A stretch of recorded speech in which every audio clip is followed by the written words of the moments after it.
Hey guys, welcome back to my channel. I hope you're all well and having a good week so far. If you're new here, welcome. I'm Emma and I make beauty and lifestyle videos here on YouTube.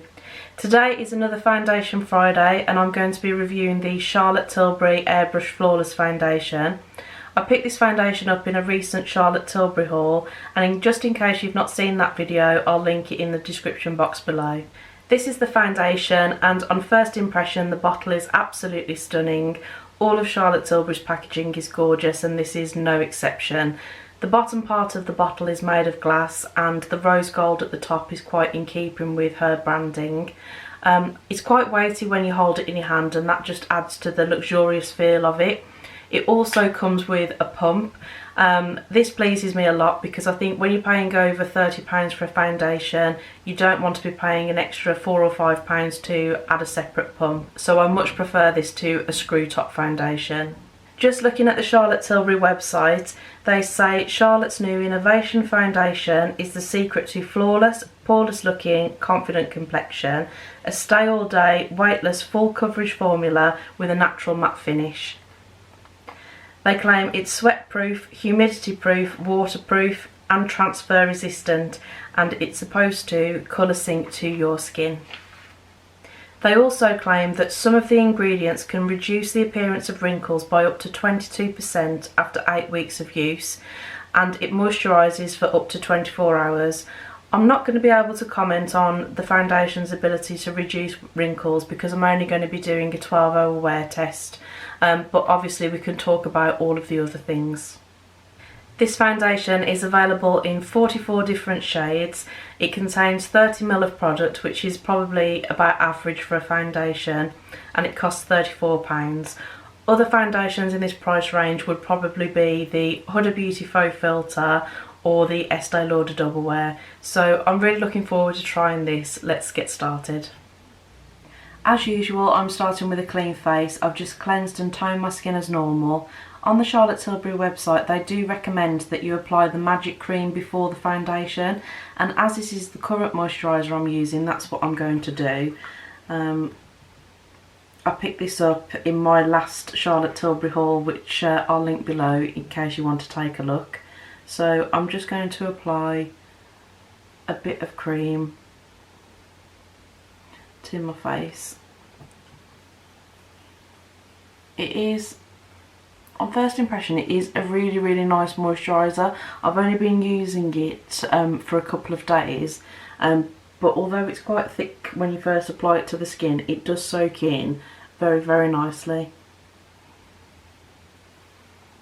So I'm just making sure, and I'm just going to bring that down also onto my neck. Okay, so that's applied now. The website also recommends to apply the foundation using the Hollywood complexion brush. I don't have that brush, but I do have a flat top foundation brush from Spectrum, which I think this shape of brush is quite similar. So I'm going to apply the foundation to the one side of my face using this brush and to the other side using this complexion sponge from Real Techniques. So let's get started. I'm just going to move you in a little bit closer. So I've just applied one pump to the back of my hand. It does look to be a fairly thick formula because it's not running anywhere. So I'm just going to take a little bit on my brush and start to apply. So on first impression, that little bit has blended out and covered quite a lot of my face already. It is quite easy to blend. It does 100% have a fragrance, so if you're particularly sensitive for fragrance, this might not be the product for you. But initially it seems to be going on very nicely. And again, I've only used a tiny bit of product. Yeah, just buffing that in gently to my forehead. It's quite difficult to just do the one side of your face. But yes, it's very full coverage. I can see that it's covered my redness very easily. which is what I want from a foundation. I want something that is going to even out my skin tone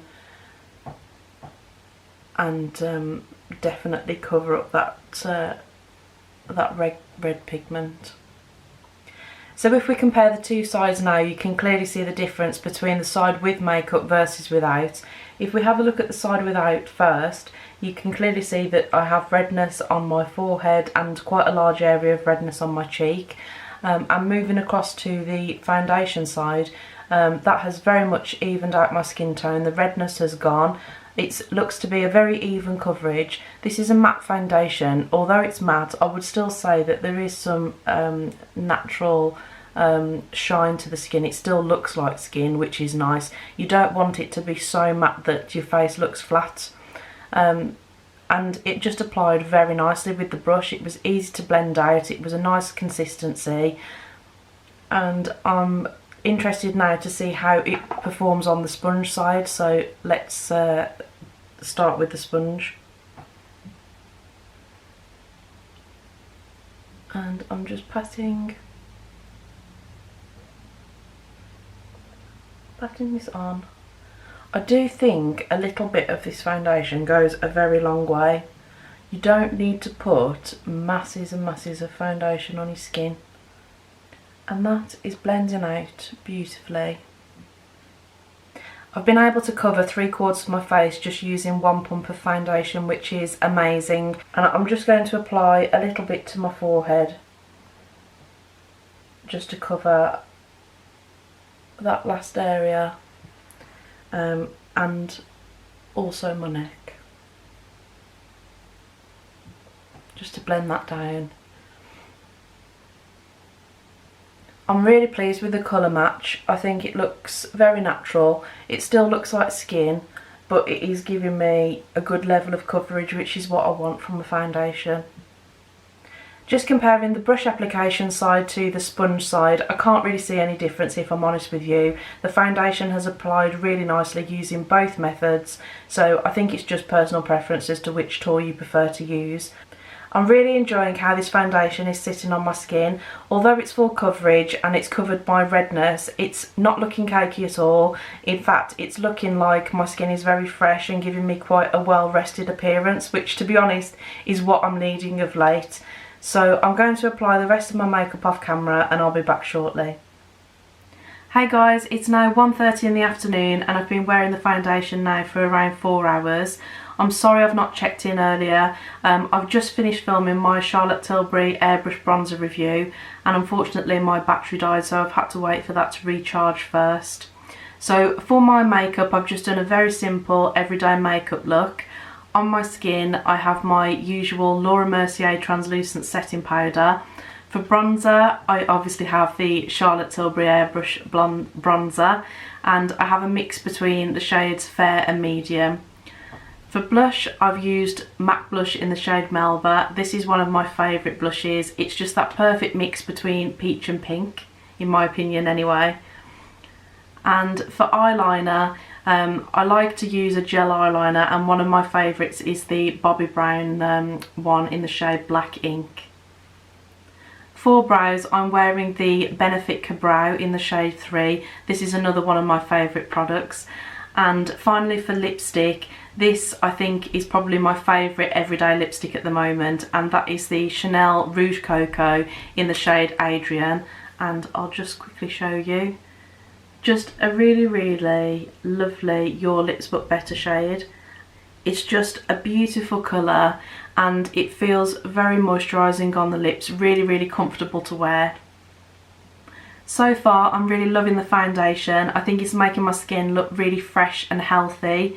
It's not gone patchy anywhere, it's still very even. So I will probably check in around 5:30 this evening and then again at 9:30 just to give you a full 12-hour wear test and give you my final thoughts at the end of the day. So I'll catch you a bit later.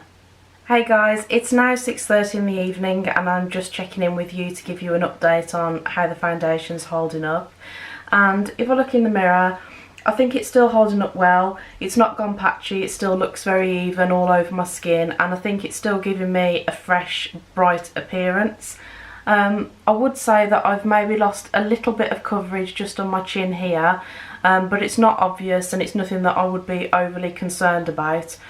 I have had to apply some powder during the day just because my skin was starting to look a bit shiny in my T-zone, so on the forehead here, my nose and just either side of my nose as well. But if you watch my other foundation reviews, that's quite normal for me. I don't think it's anything to do with the foundation, it's more to do with my skin type. So far so good. I will be back probably around 9:30 to give you my last update and final thoughts, so see you a bit later. Hey guys, it's now 9:30 in the evening and I'm just checking in with you to give you my final thoughts and review. I think to say that the foundation has been on my skin now for over 12 hours, it's held up very well. It's still looking even and it hasn't gone patchy anywhere. There is still a bit of wear on my chin, as I told you about earlier, and likewise there is still some shininess around my T-zone. I'm not sure that I would have been able to get away with wearing this foundation without powder, but I think as I've said before, that is more to do with my skin type than the foundation itself. I agree that it's a full coverage foundation. It's definitely evened out my skin tone and covered up my redness, which I really like. And I would also agree that it's weightless. It doesn't feel like I'm wearing a lot of makeup even though it's full coverage, and it doesn't feel heavy on my skin in any way. I really like the finish of this foundation. It looks very natural and skin-like, but I'm not sure that I would call it a matte foundation, so maybe that's what they mean by calling it a natural matte finish. I've not been able to test today whether it's sweat proof and humidity proof, but I do agree that it doesn't seem to transfer, but I have used powder to set the foundation. All things considered, I do really like this foundation and I would recommend it. I would also like to try some other foundations from Charlotte Tilbury, especially the Light Wonder. I'm just waiting for my shade to come back into stock before I can order it and do a review. That's everything for today's video, guys. I hope you've enjoyed it. If you did, please give it a thumbs up. And if you'd like to see some more videos from me, hit the subscribe button and the notification bell because I would love to have you back. Thank you so much for watching and I'll see you on my next one. Bye guys.